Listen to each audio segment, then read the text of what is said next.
Evangelho de João, no capítulo 3.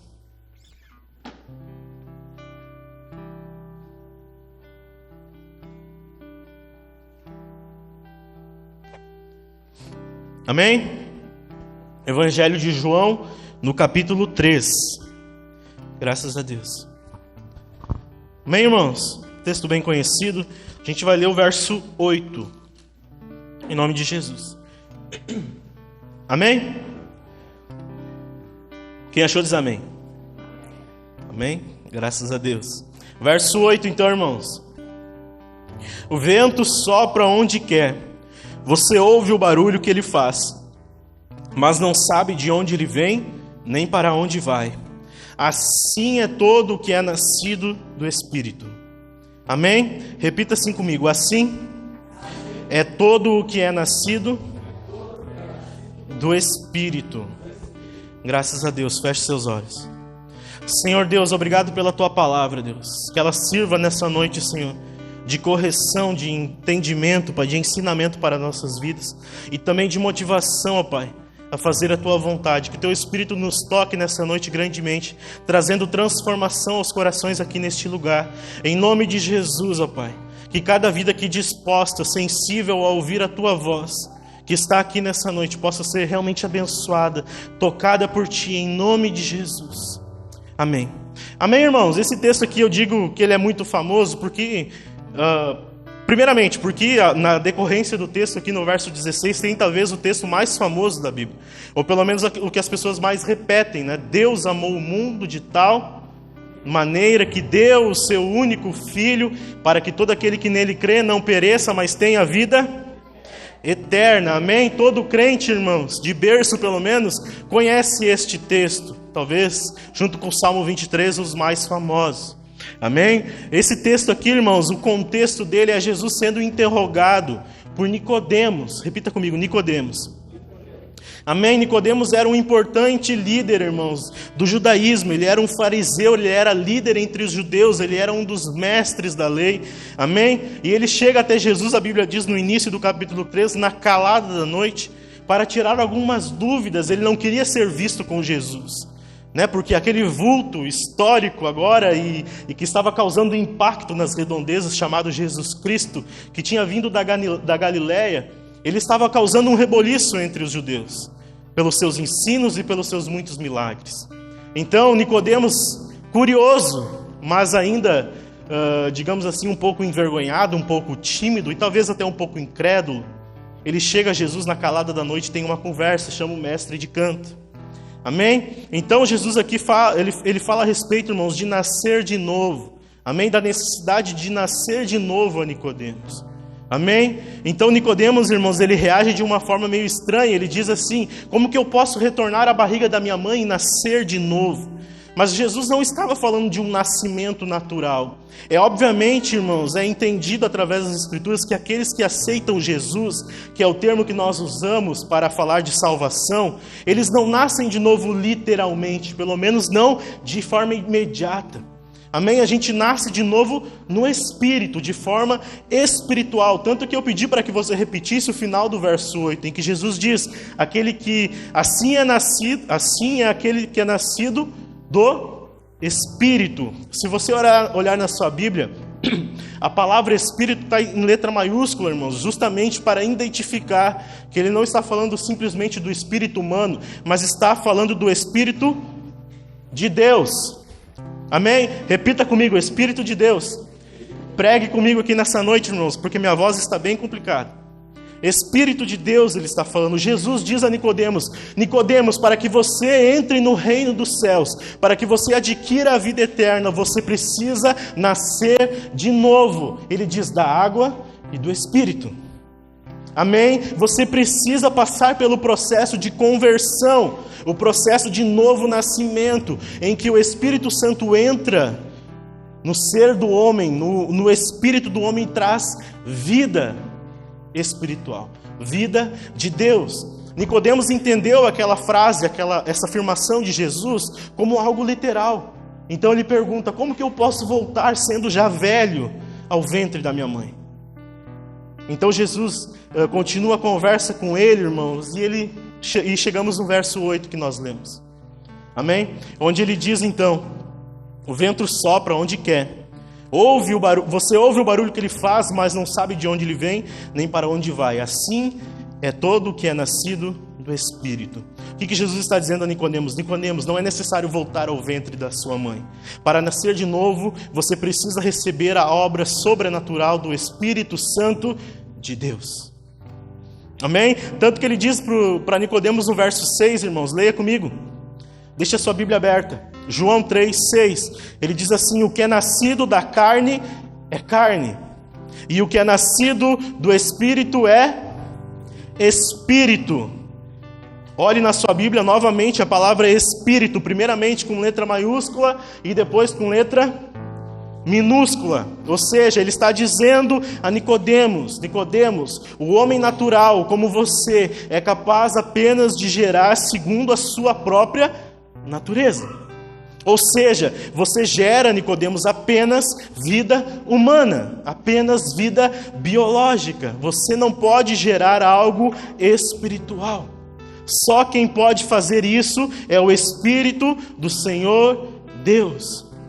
Quando você nasce de novo, e nascer de novo, entenda, irmãos, é arrepender-se dos seus pecados, confessar Jesus como único e suficiente Senhor e Salvador. Então a gente diz: eu aceitei Jesus. Isso é nascer de novo. Quando você nasce de novo, irmãos, automaticamente você recebe a vida de Deus. Não é mais apenas a sua vida biológica, não é mais apenas que você recebeu de Deus, é claro, mas do seu pai e da sua mãe. Amém? Ele está falando agora de ser gerado pelo Espírito do Senhor Deus. Amém? Da mesma forma em que o Espírito Santo fez com o Senhor Jesus no ventre de Maria. O nascimento de Jesus, irmãos, o momento em que Maria se fez grávida pelo Espírito Santo de Deus, quando o anjo chega para ela e diz: você engravidará e dará luz a um filho, e ele será chamado de Jesus. Você sabe muito bem, pelo entendimento que você tem, isso é até cultural, irmãos, a gente sabe que Maria não teve relações sexuais. O fruto que foi gerado no seu ventre foi através do Espírito. O Espírito Santo gerou Jesus dentro do ventre de Maria, e esta é uma obra sobrenatural, é uma obra de Deus. Aquele que nasce de novo passa pelo mesmo processo. É só Deus que pode restituir a vida que foi perdida no jardim do Éden. Você sabe muito bem, a gente fala aqui muito disso, irmãos, a centralidade do pecado do homem. É necessário entender o quão pecadores nós somos, irmãos, o quanto o pecado do jardim do Éden nos afetou a nossa vida espiritual primeiramente, as nossas emoções, os nossos sentimentos, a nossa razão, aquilo que nós somos, os nossos relacionamentos, inclusive o planeta Terra. É necessário entender isso, irmãos, para que você entenda a necessidade de salvação, a necessidade que você tem de receber de volta a vida de Deus, a vida que se perdeu no jardim. Eu até estava falando com os irmãos aqui na quinta-feira, porque a gente diz assim, o texto que eu repeti com vocês agora há pouco, de João 3,16. Amém? Que todo mundo conhece. É um texto muito maravilhoso, porque você vai lendo, irmãos, ou você vai repetindo e parece algo sensacional, porque realmente é. Porque começa assim: porque Deus amou de tal maneira. Meu Deus, que amor é esse? De tal maneira. Ele continua dizendo que deu o seu único Filho, para que todo aquele que nele não pereça, mas tenha a vida. Meu Deus, é tão maravilhoso que a palavra pereça no meio se perde. É tão maravilhoso, amou o mundo de tal maneira, está falando de algo sobrenatural, de algo que é imensurável, incondicional, Está falando que deu como sacrifício o seu próprio Filho por amor de outros. E com isso ele nos garante a vida eterna. E a palavra pereça se perde. O perecer está ali, irmãos, e dá razão a tudo que Jesus está dizendo. Se vocês não crerem no Filho de Deus que se entregou por amor, vocês vão perecer. É inevitável. Jesus está dizendo a Nicodemos que era necessário nascer de novo. Repare, irmãos, um líder entre os judeus, um fariseu, que era uma seita judaica de proeminência, muito importante, um mestre da lei, provavelmente alguém de muita hierarquia dentro da religião judaica, irmãos. Jesus, um simples galileu, está dizendo para ele: Nicodemos, você precisa nascer de novo. Toda esta bagagem não é suficiente para que você herde a vida eterna. Talvez Nicodemos poderia fazer, irmãos, o que muitos de nós já fizemos, ou o que muitas pessoas ainda fazem. Mas Senhor, eu sou tão bom, eu não roubo, eu não mato, eu não sonego imposto, eu não brigo com ninguém, eu não faço mal para ninguém. Talvez Nicodemos pudesse ter argumentado dessa forma. Muitas pessoas fazem isso, irmãos. Muitas pessoas trazem uma bagagem de vida, de história, colocam sobre o relacionamento delas com Deus e diz: isso aqui tem que ser suficiente para a salvação. É engraçado isso, irmãos, porque não roubar, não matar, não é mais do que a sua obrigação. Ou alguém discorda de mim? Alguém discorda? Não tem como. Não roubar, não matar, não fazer mal a ninguém, não prejudicar os outros, não é mais do que a obrigação. Ser bom cidadão não é mais do que a obrigação. Ser um cara legal, educado, atencioso, cumprimentar o Taylor quando ele chega na igreja, não é mais do que a sua obrigação. Jesus está dizendo para alguém que tinha muita bagagem, muito peso, muita hierarquia, muita liderança: é necessário nascer de novo, todo o resto é insuficiente. Você está entendendo? É necessário receber a vida de Deus, irmãos. Com isso tudo em mente, então ele diz ali no verso 8, ele faz um jogo de palavras aqui, irmãos. Talvez você não saiba, a Bíblia, irmãos, o Velho Testamento, ela é predominantemente escrita em hebraico, e o Novo Testamento ele é em grego. Amém? Então a tradução que nós recebemos aqui é uma tradução que vem do grego. Há todo um esforço, toda uma dedicação para traduzir o texto e fazer sentido para nós. Amém? Então Jesus aqui ele faz um jogo de palavras, irmãos, com a palavra pneuma. Repita comigo: pneuma. Amém? Essa palavra grega, irmãos, ela pode ser traduzida como vento, ou como Jesus faz uma referência aqui, a Espírito Santo. Amém? Ele faz um jogo de palavras. Uma palavra que poderia ser traduzida como vento, ele associa ao Espírito. Leia de novo o verso 8 comigo, irmãos, que você vai entender. O vento sopra onde? Repita comigo: o vento sopra onde quer. Você ouve o barulho do vento. Amém? Mas não sabe de onde ele vem e nem para onde ele... Amém. A partir dessa associação, irmãos, em que Jesus associa ou compara o Espírito Santo e a sua obra ao vento, nós vamos entender, irmãos, então, o porquê dessa comparação. Primeiro ponto, repita assim comigo: como o vento, o Espírito Santo é livre. Como o vento, o Espírito Santo é livre, irmãos. Amém? O Espírito Santo é Deus. Amém? O Espírito Santo é Deus. E como vento, ele possui liberdade em seu agir. Você consegue controlar o vento? Não consegue, irmãos. O Espírito Santo não pode ser domesticado. Ele não pode ser controlado. Eu não posso produzir o agir do Espírito Santo, irmãos, na vida de vocês por boas intenções. Mesmo que seja com boas intenções. Por quê? Porque ele é livre. Jesus está dizendo que ele sopra para onde ele quer. Porque ele é Deus, irmãos.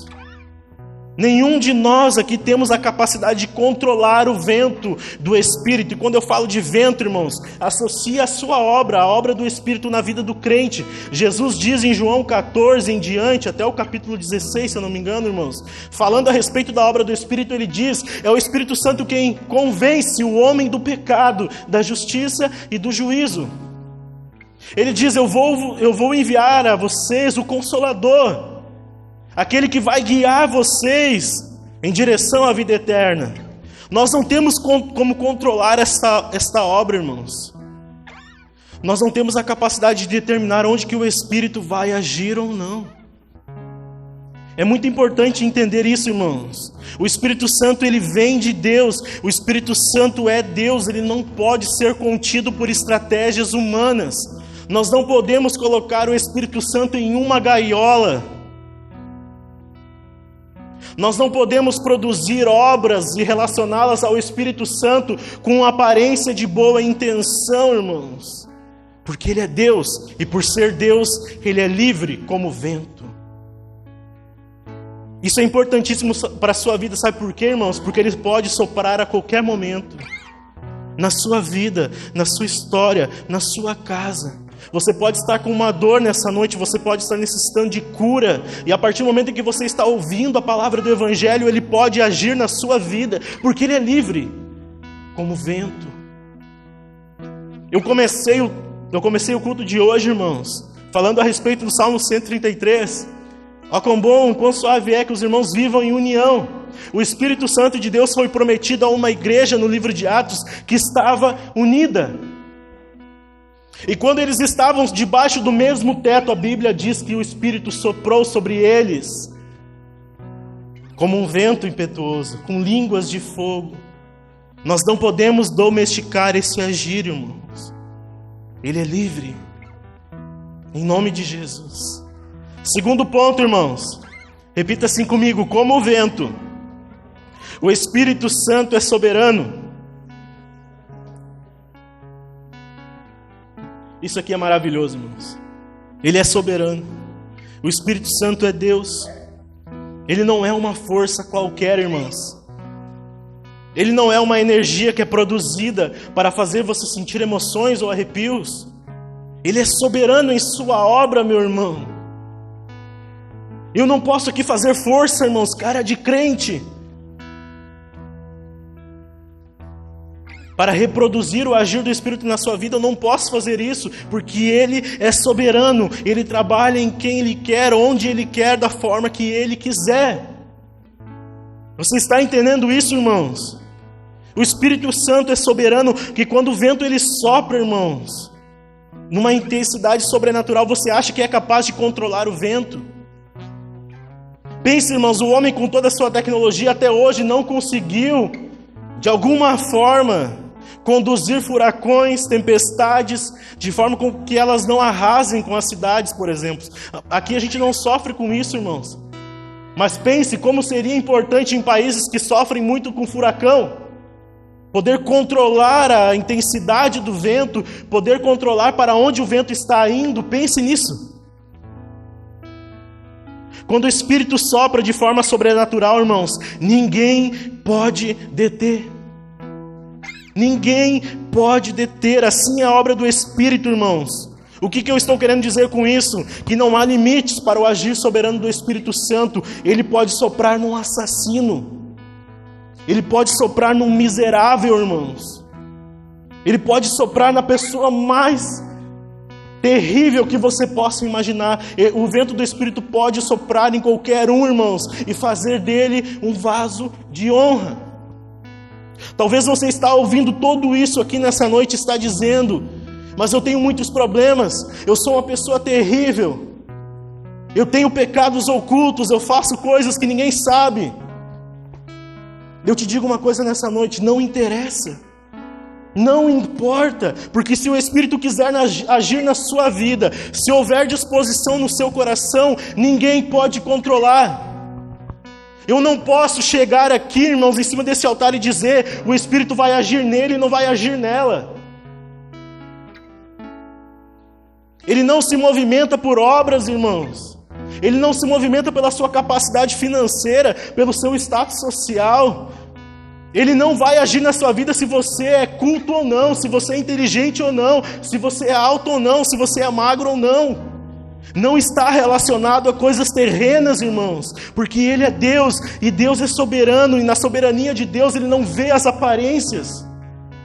Nós somos seres limitados. Eu enxergo vocês aqui e muito pouco até lá no fim. O Espírito Santo não, irmãos. Ele não está limitado, o seu agir é soberano. Ele pode soprar num bêbado, irmãos. Ele pode soprar num viciado. Ele pode soprar, irmãos, numa pessoa imoral. e transformar essa pessoa num homem lúcido e revestido de poder. Sabe, irmãos, é nós que temos a intenção de controlar esse agir. Nós dizemos assim: fulano não tem mais jeito, ciclano não tem mais jeito, mas lá vai um viciado, lá vai um drogado. É nós que temos essas más intenções de domesticar e dizer em quem ele pode ou não agir, irmãos. Mas o Espírito não é assim. Graças a Deus por isso. Porque nenhum de nós aqui pode dizer: eu era bom, eu era legal. Eu não posso aqui de cima do altar dizer: sou melhor do que vocês só porque o altar me leva um pouco. Graças a Deus por isso, irmãos. Porque é de graça. Este amor é incondicional e é como eu sempre digo para vocês aqui, não está baseado em condições, não está baseado em métodos. Jesus disse: venha como você está. Precisa ser entendido isso, irmãos, porque ele diz: venha como você está. Eu não te deixarei da mesma forma, mas venha do jeito que você está.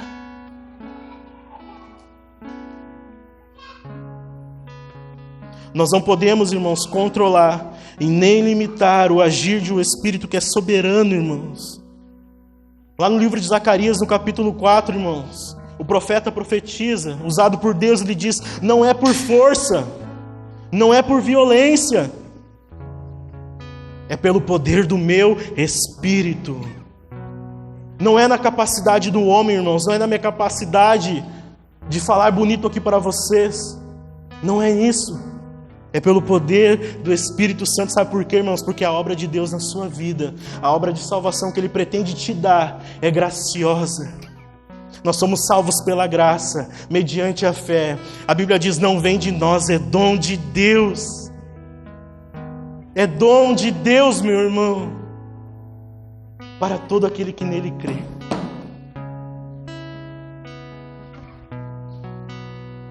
Terceiro ponto, irmãos, repita assim comigo. Como o vento, o Espírito Santo age muitas vezes de forma misteriosa. Irmãos, Jesus disse: assim como o vento, nós não sabemos de onde ele vem e nem para onde ele... Você enxerga o vento? Você sabe de onde ele está vindo? Não, porque você não enxerga. E porque você não enxerga, também não pode dizer para onde ele está indo. Essa força sobrenatural do vento é misteriosa, irmãos. É misteriosa. Repita comigo: misteriosa. Eu quero que você entenda isso. Sabe por quê, irmãos? Porque na nossa mente, como eu acabei de dizer, irmãos, a gente pensa e a gente tenta limitar o agir do Espírito Santo e dizer, irmãos, ele vai convencer do pecado quem a gente quer, ele vai agir na vida de quem a gente quer, ele vai fazer o que a gente quer. Preste atenção em mim, irmãos. É só o Espírito Santo, irmãos, que pode limitar em quem ele vai agir. E é por isso que nós não entendemos.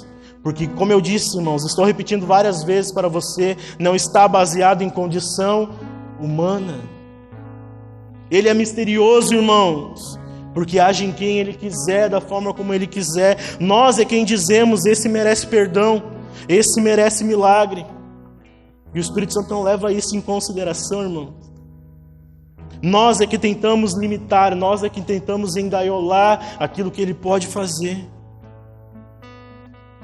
Aí quando Ele sopra na vida, irmãos, de alguém que a gente considera improvável, quando Ele faz aquilo que é inexplicável, que não tem cabimento, que parece não fazer sentido, quando Ele age no coração de um homem e de uma mulher, que parece improvável, irmãos, a gente vai à loucura.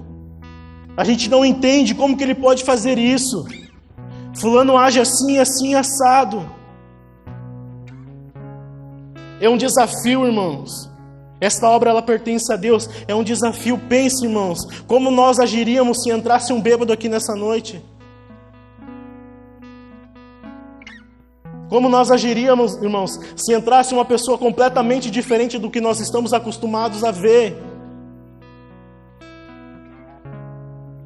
É o Espírito quem chama. Vem, vem. E de forma misteriosa Ele está chamando os improváveis nesses últimos dias. Talvez, irmãos, você está dizendo: eu não sou digno de atender a este chamado. E eu te digo, é verdade, você não é digno, mas não está baseado nisso. Não está baseado nisso, irmãos. Você precisa entender este agir. O que parece loucura aos homens, irmãos, é sabedoria para Deus. Ele sopra, irmãos, por lugares e através de vidas impensáveis. Impensáveis para nós, que muitas vezes julgamos só pela aparência. Ninguém consegue, irmãos, compreender como Ele pode, por exemplo, soprar lá numa prisão, irmãos, e levar presos ao arrependimento. Se você for numa prisão, irmãos, muito provavelmente você vai encontrar lá uma ala para crentes.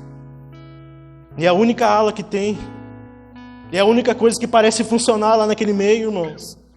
É a única coisa que parece colocar os presos em órbita, dar senso, trazer um pouco de lucidez. Nós não entendemos, irmãos, como que Ele pode soprar lá no hospital, quando tem alguém desenganado pela ciência, pelos médicos, e trazer de volta a vida. Esse agir é misterioso, irmãos.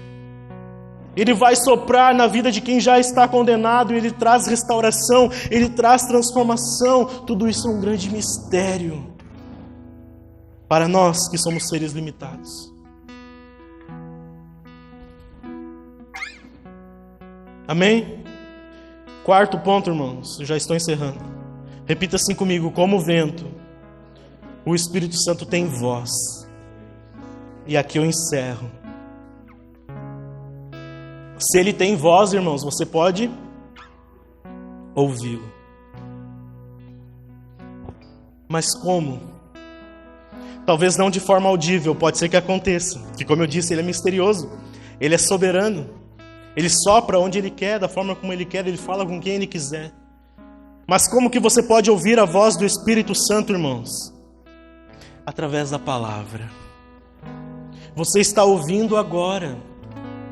Você que decide ouvir ou escutar. São coisas diferentes. Eu acabei de escutar a porta fechar. Meu foco não está lá. Meu foco está em vocês. Você quem decide se vai ouvir nesta noite ou vai apenas escutar mais uma vez. E talvez você tenha alguma outra oportunidade de escutar de novo. E talvez o Espírito Santo te dê a chance de escutar ainda outra vez. É você quem vai decidir, é você que com a disposição do seu coração vai dizer: hoje eu ouvi. E aí você vai entender que isto é obra do Espírito, irmãos, porque Ele tem voz, e quando o Espírito Santo sopra, Ele chama pecadores como eu e você ao arrependimento.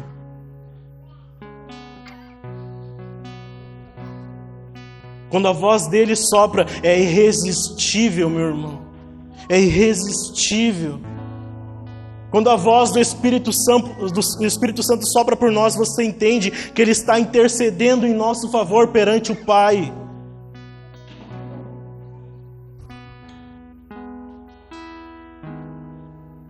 Quando a voz do Espírito Santo sopra, irmãos, Ele está dizendo: vem, noiva, o noivo está vindo. Está chegando os últimos dias, está chegando a última hora. Você vai ler constantemente isso em Apocalipse. O Espírito e a noiva dizem: vem. Está chegando um momento. Talvez, meu irmão, como eu disse, você tenha mais uma, duas ou três oportunidades de escutar. Eu te digo uma coisa: está na hora de ouvir. É hora de ouvir a voz do Espírito. Jesus mesmo disse: quem tem ouvidos, ouça. Você está ouvindo hoje através do Evangelho. Eu li 2 textos aqui com você, irmãos. Você está ouvindo aqui nessa noite, eu espero. Eu espero que você não apenas esteja aqui para escutar uma palestra, irmãos. Eu não sou o melhor palestrante do mundo. Eu não falo muito bem. Mas se você se dispor a ouvir aqui nesta noite a voz do Espírito, saiba, Ele está te chamando. Talvez seja a última oportunidade. Talvez seja a última chance. Eu preguei aqui alguns dias atrás, irmãos, a respeito de Caim e Abel. A Bíblia diz que Caim matou Abel, os dois filhos de Adão e Eva, depois que eles foram expulsos do jardim por conta do pecado. Quando Caim estava planejando em seu coração estava intentando contra a vida do seu irmão, a Bíblia diz que o Senhor Deus veio até ele e disse: Caim, o pecado está batendo a sua porta, cabe a você dominá-lo. E o que Caim fez? Caim apenas escutou, mas não ouviu. Ele ignorou, fez pouco caso, matou o seu irmão e foi amaldiçoado. O Espírito Santo está chamando aqui nessa noite. Eu sei que talvez você já tenha ouvido muitas vezes que Ele está voltando, irmãos. E você diga: mas isso é um clichê danado. A Bíblia diz a respeito disso, que nos últimos dias, muitos diriam a respeito da demora, que Ele não vai vir. Muitos debochariam. Muitos diriam: isso nunca vai acontecer. A Bíblia diz, irmãos, lá em 2 Pedro, no capítulo 3, depois você pode ler. E muitos fariam um pouco caso da demora. E daí Pedro diz: mas Ele está sendo paciente com vocês, porque Ele está chamando ao arrependimento, e tem pessoas que não estão ouvindo a voz do Espírito soprar. Quem entendeu o que eu quis dizer aqui, irmãos? Palavras do Senhor Jesus, as 7 igrejas do Apocalipse, Ele diz: quem tem ouvidos ouça. Se coloque de pé.